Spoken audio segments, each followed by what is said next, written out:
حضرت حلیمہ سعدیہ کے لیے بھی آپ صلی اللہ علیہ وسلم نے اٹھ کر چادر بچھا دی تھی۔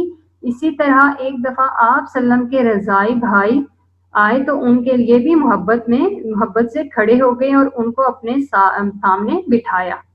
ایک دفعہ دو شخص مجلس اقدس میں حاضر تھے، ان میں ایک معزز اور دوسرا کم رتبہ تھا۔ معزز صاحب کو چھینک آئی لیکن انہوں نے اسلامی شعار کے موافق الحمدللہ نہیں کہا۔ دوسرے صاحب کو بھی چھینک آئی، انہوں نے الحمدللہ کہا۔ حضرت محمد صلی اللہ علیہ وسلم نے حسب معمول یا رحمک اللہ کہا۔ معزز صاحب نے شکایت کی، آپ صلی اللہ علیہ وسلم نے فرمایا کہ انہوں نے خدا کو یاد کیا تو میں نے بھی کہا، تم نے خدا کو بھلا دیا تو میں نے بھی تم کو بھلا دیا۔ صحابہ کرام کو اس بات کی سخت تاکید کی کہ کسی کی شکایت یا عیوب آپ صلی اللہ علیہ وسلم تک نہ پہنچائیں۔ آپ صلی اللہ علیہ وسلم فرماتے کہ میں چاہتا ہوں کہ دنیا سے جاؤں تو سب کی طرف سے صاف ہو جاؤں۔ حضرت کی تعلیم و تلقین کا فیض اگرچہ سفر، حضر، خلوت، جلوت، نشست و برخاست غرض ہر وقت جاری رہتا تھا۔ سفر حضر کو صرف گھر کو، گھر میں یا سفر میں، خلوت محفل، جلوت محفل، خلوت تنہائی، نشست و برخاست اٹھنا یا بیٹھنا، ہر جگہ، ٹھیک ہے۔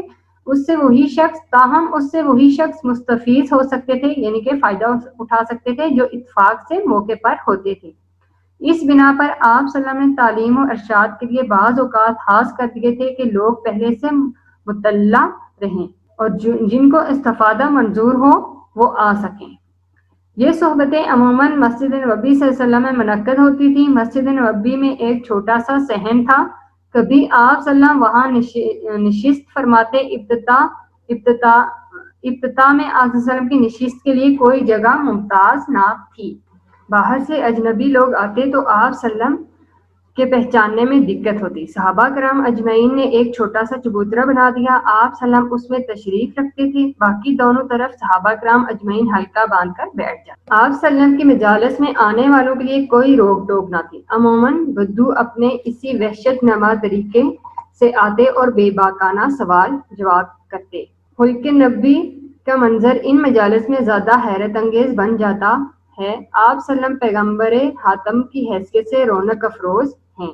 صحابہ کرام اجمعین عقیدت کش غلاموں کی طرح خدمت اقدس میں حاضر ہیں۔ ایک شخص آتا ہے اور اس کی حضرت صلی اللہ علیہ وسلم میں اور حاشیہ نشینیوں میں کوئی ظاہری امتیاز نظر نہیں آتا۔ لوگوں سے پوچھتا ہے محمد صلی اللہ علیہ وسلم کون ہیں؟ صحابہ کرام رضی اللہ عنہم اجمعین فرماتے ہیں کہ یہی گورے سے آدمی جو ٹیک لگائے ہوئے بیٹھے ہیں۔ وہ کہتا ہے اے ابن عبد المطلب، میں تم سے نہایت سختی سے سوال کروں گا، خفا نہ ہونا۔ آپ صلی اللہ علیہ وسلم بہوشی سوال کی اجازت دیتے ہیں۔ باہما سادگی و تواضع، باہما مطلب ان سب کے باوجود، سادگی و تواضع، یہ مجالس روب و وقار اور آداب نبوت کے اثر سے لبریز ہوتی تھی۔ حضرت صلی اللہ علیہ وسلم کی تعلیمات اور تلقینات کا دائرہ اخلاق، مذہب اور تزکیہ نفوس تک محدود تھا۔ اس کے علاوہ اور باتیں منصب نبوت سے خارج تھی، لیکن بعض لوگ نہایت معمولی اور خفیف باتیں پوچھتے تھے۔ خفیف کیا ہوتی ہیں؟ مطلب چھوٹی چھوٹی گہرائی میں جانے والی باتیں جو ہوتی ہیں وہ، مثلا یا رسول اللہ میرے باپ کا نام کیا ہے، میرا اونٹ کھو گیا ہے وہ کہاں ہے۔ آپ صلی اللہ علیہ وسلم اس قسم کے سوالات کو ناپسند فرماتے تھے۔ کوئی شخص کھڑے کھڑے سوال نہیں کرتا تھا۔ ایک شخص نے اس طرح سوال کیا تو آپ صلی اللہ علیہ وسلم نے اس کی طرف تعجب سے دیکھا۔ اسی طرح یہ بھی معمول تھا کہ جب ایک مسئلہ طے ہو جاتا تو دوسرا مسئلہ پیش کیا جاتا اور عین سلسلہ تقریر میں کوئی بات پوچھ بیٹھتا۔ آپ صلی اللہ علیہ وسلم سلسلہ تقریر قائم رکھتے اور فارغ ہو کر اس کی طرف متوجہ ہوتے اور جواب دیتے۔ ایک دفعہ آپ صلی اللہ علیہ وسلم تقریر فرما رہے تھے، ایک بدو آیا اور آنے کے ساتھ اس نے پوچھا کہ قیامت کب آئے گی۔ آپ صلی اللہ علیہ وسلم تقریر کرتے رہے، حاضرین سمجھے کہ آپ صلی اللہ علیہ وسلم نے نہیں سنا۔ کسی نے کہا سنا، لیکن آپ صلی اللہ علیہ وسلم کو ناگوار ہوا۔ آپ صلی اللہ علیہ وسلم نے فرمایا جب لوگ امانت کو ضائع کرنے لگیں گے۔ بولا کہ امانت کیوں کہ ضائع ہوگی؟ فرمایا جب نا اہلوں کے ہاتھ میں کام آئے گا۔ اس قسم کے مجالس کے لیے جو خاص وقت مقرر تھا وہ صبح کا تھا۔ نماز فجر کے بعد آپ صلی اللہ علیہ وسلم بیٹھ جاتے اور فیوز روحانی کا سرچشمہ جاری ہو جاتا۔ بعض روایتوں سے معلوم ہوتا ہے کہ ہر نماز کے بعد آپ صلی اللہ علیہ وسلم ٹھہر جاتے اور مجلس قائم ہو جاتی۔ چنانچہ کعب بن مالک پر جب غزوہ تبوک کی غیر حاضری کی وجہ سے عذاب نازل ہوا تو انہیں مجلس میں آ کر حضرت صلی اللہ علیہ وسلم کی خوشنودی مزاج کا پتہ لگاتے. خود ان کے الفاظ یہ ہیں: میں رسول اللہ صلی اللہ علیہ وسلم کے پاس آتا تھا، سلام کرتا تھا اور آپ صلی اللہ علیہ وسلم بعد نماز کے بعد اپنی مجلس میں ہوتے تھے تو میں اپنے جی میں چاہتا کہ آپ صلی اللہ علیہ وسلم نے جواب سلام میں اپنے لب مبارک ہلائے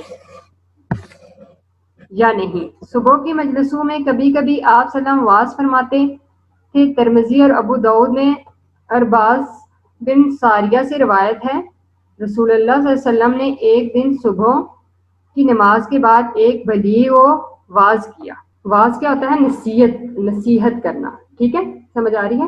اور بلیغ کیا ہوتی ہے؟ حسب موقع گفتگو کرنے والا، جس سے آنکھیں اشک ریز ہو گئی اور دل کانپ اٹھے. نماز کے بعد جو مجلس منعقد ہوتی اس میں واز و نصیحت اور اس قسم کی جزئی باتوں پر گفتگو ہوتی تھی، لیکن ان اوقات کے علاوہ آپ صلی اللہ علیہ وسلم خاص طور پر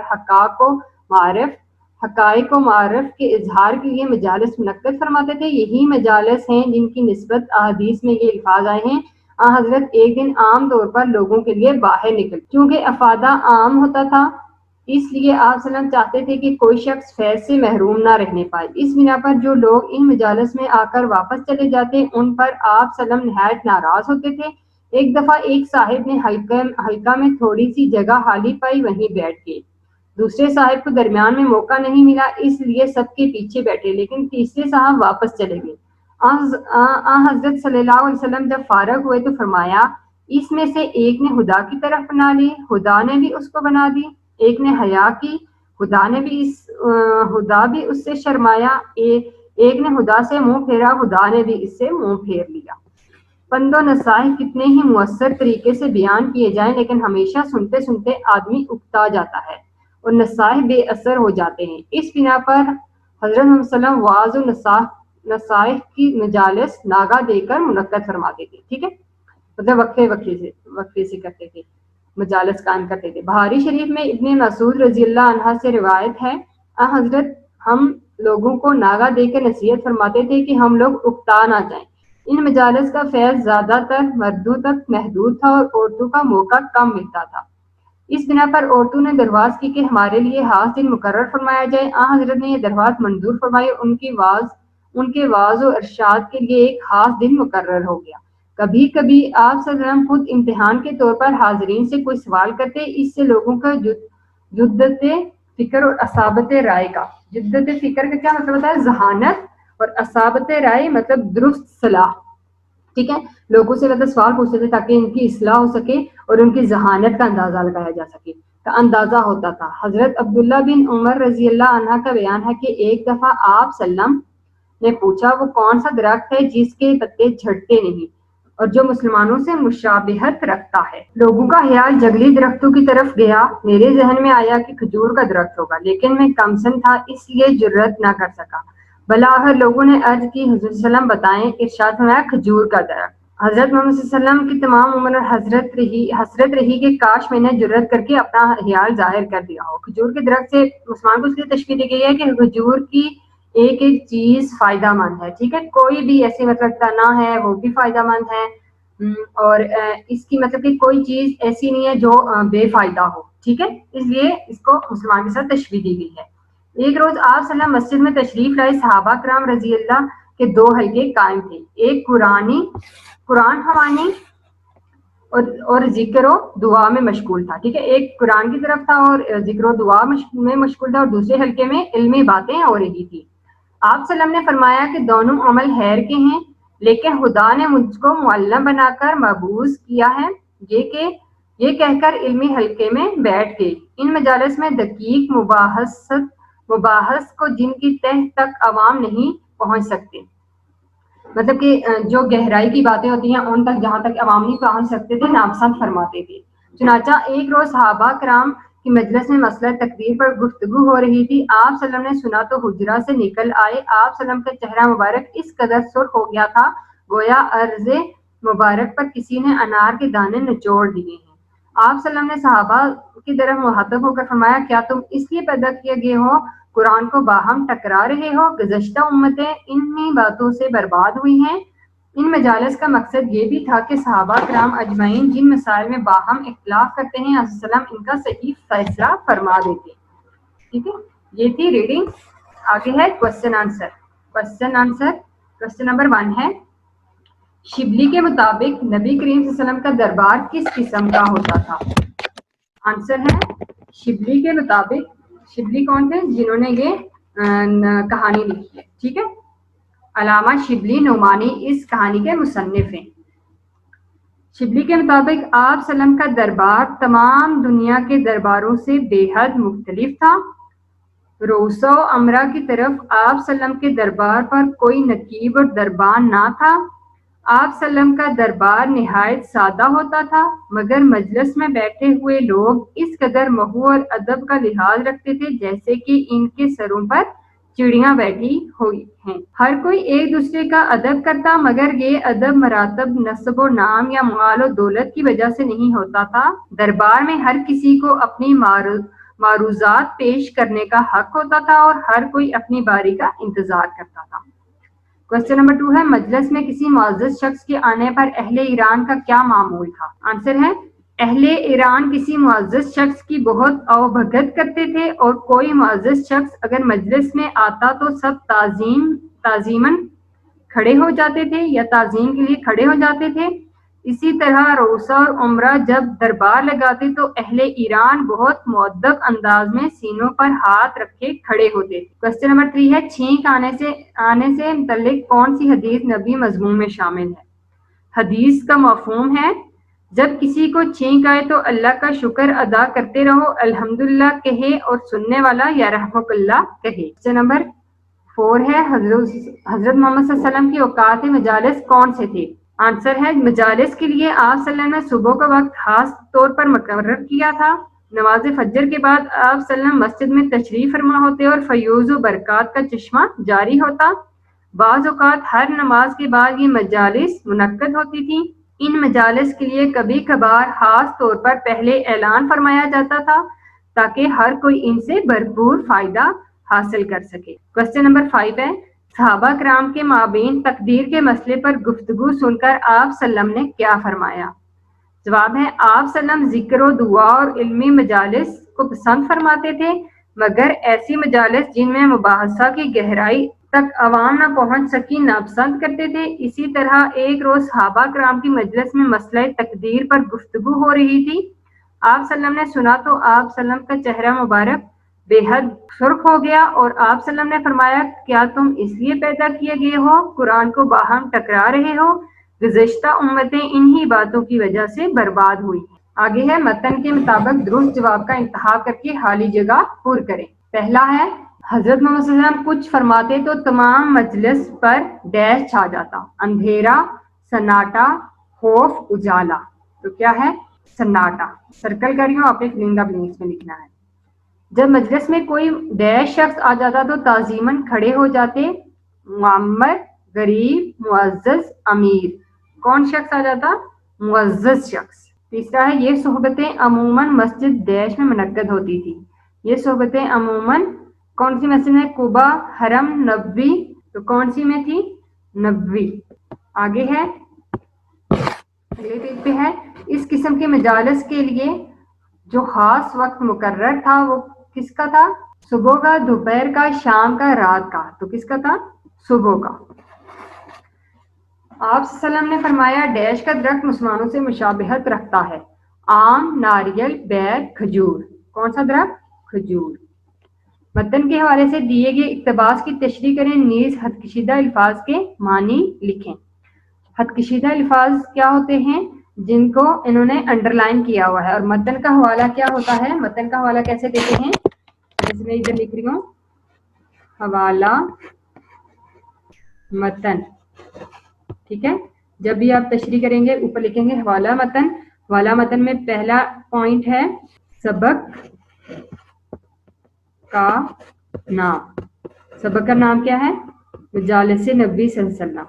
مجالس نبی صلی اللہ علیہ وسلم. اور دوسرا پوائنٹ کیا ہوتا ہے حوالہ متن میں؟ مصنف کا نام. ٹھیک ہے, جس نے یہ کہانی لکھی ہوئی ہے, مصنف کا نام. تو مصنف کا نام کیا ہے؟ علامہ آگے جگہ نہیں نیچے لکھ رہی ہوں، علامہ شبلی نعمانی، علامہ شبلی نعمانی۔ حوالہ متن سب سے اوپر لکھتے ہیں، جب بھی مطلب کہ آپ کو تشریح کے لیے پیراگراف آتا ہے تو آپ نے کیا لکھنا ہے، متن کے حوالے سے دیے گئے اقتباس کی تشریح کریں، حوالہ متن لکھنا ہے، سبق کا نام، مصنف کا نام لکھنا ہے، اور پھر حد کشیدہ الفاظ کے معنی لکھنے ہیں، جو الفاظ معنی مطلب اس کے نیچے آپ نے لکھنے ہیں الفاظ، اس کا پوائنٹ کیا ہے، الفاظ معنی، اور اس کے بعد تشریح کریں گے، ٹھیک ہے۔ پہلا پیراگراف کیا ہے، آپ وسلم کے مجالس میں آنے والوں کے لیے کوئی روک ٹوک نہ تھی، عموماً بدو اپنے اسی وحشت نما طریقے سے آتے اور بے باکانہ سوال جواب کرتے، خلق نبوی کا منظر ان مجالس میں زیادہ حیرت انگیز بن جاتا، اور آپ سلم پیغمبر حاتم کی حیثیت سے رونق افروز ہیں، صحابہ کرام اجمعین عقیدت کیش کلاموں کی طرح خدمت اقدس میں حاضر ہیں، ایک شخص آتا ہے اور اس کو حضرت صلی اللہ علیہ وسلم میں اور حاشیہ نشینوں میں کوئی ظاہری امتیاز نظر نہیں آتا۔ سب سے پہلے بدو کا معنی ہے، بدو کا معنی لکھ رہی ہوں، عرب کے سادہ لوگ، عرب کے سادہ لوگ آدمی۔ دوسرا ہے وحشت نما، بھیانک انداز، ٹھیک ہے، بھیانک انداز میں مطلب کہ انداز، ٹھیک ہے۔ آگے ہے بے باکانہ شوہی یا جاہل پن سے بے خوف، پیغمبر حاتم آخری نبی صلی اللہ علیہ وسلم۔ عقیدت کیش کا معنی ہے محبت و عقیدت رکھنے والے، حاشیہ نشین ارد گرد یا پاس بیٹھنے والے، ٹھیک ہے، یہ معنی لکھنے ہیں، اس کے بعد آپ نے تشریح کرنی ہے، اور تشریح میں سب سے پہلے 2 لائنز لکھتے ہیں کہانی کے حوالے سے، اس کے بعد اس پیراگراف سے تشریح کرتے ہیں، ٹھیک ہے۔ جیسے کہ آپ مطلب کہ پہلے آپ نے 2 لائنیں لکھنی ہیں، آپ صلی اللہ کے مجالس میں آنے والوں کے لیے کسی قسم کی کوئی رکاوٹ نہیں، ٹھیک ہے، صلی اللہ کی مجلس کے بارے میں بتا رہے ہیں نا، ٹھیک ہے، تو یعنی ہر کوئی بلا جھجک آپ صلی اللہ کے سامنے حاضر ہوتا تھا، تو پھر اس سے آگے جو آپ نے تشریح کرنی ہے وہ مشکل الفاظ جو میں نے لکھوائے ہیں، معنی لکھوائے ہیں، ان کو آسان لکھ کے تو جملوں میں بیان کر کے تو آپ نے یہ تشریح کرنی ہے، ٹھیک ہے۔ آگے درجہ ذیل الفاظ و ترکیب کو اپنے جملوں میں استعمال کریں، یہ آپ نے خود کرنے ہیں، درجہ ذیل الفاظ و ترکیب کے تلفظ اعراب لگا کر واضح کریں، اعراب لگانے ہیں آپ نے، ٹھیک ہے، یہ بھی آپ نے اب خود کرنا ہے، ٹھیک ہے۔ پہلا میں کر لیتی ہوں مجالس، میم کے اوپر زبر، جیم کے اوپر زبر، مجا لام کے نیچے زیر، مجالس تو سین پہ جزا، ٹھیک ہے، ایسے آپ نے یہ کرنا ہے۔ آگے ہے حصہ گرامر۔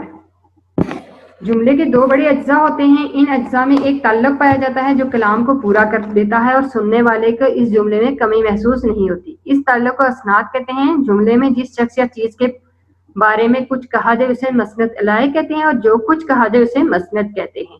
مثلا فواد نیک ہے، عدنان لکھتا ہے، ان مثالوں میں فواد اور عدنان مسند الہی ہیں، اور نیک ہے اور لکھتا ہے مسند ہے، ٹھیک ہے، مطلب کہ جس کے بارے میں کہا جا رہا ہے وہ مسند الہی ہے، اور جو کچھ کہا جا رہا ہے وہ مسند ہے۔ درجہ ذیل جملوں میں مسند الہی اور مسند کی پہچان کیجیے، یہ آپ نے کچھ کام کرنا ہے، ٹھیک ہے، اور یہ کوشچن آنسر آپ نے ہوم ورک کرنے ہیں، اور خلاصہ آپ کے لیے میں دوبارہ دوسری ویڈیو میں آپ کو کروا دیتی ہوں، ٹھیک ہے، اللہ حافظ۔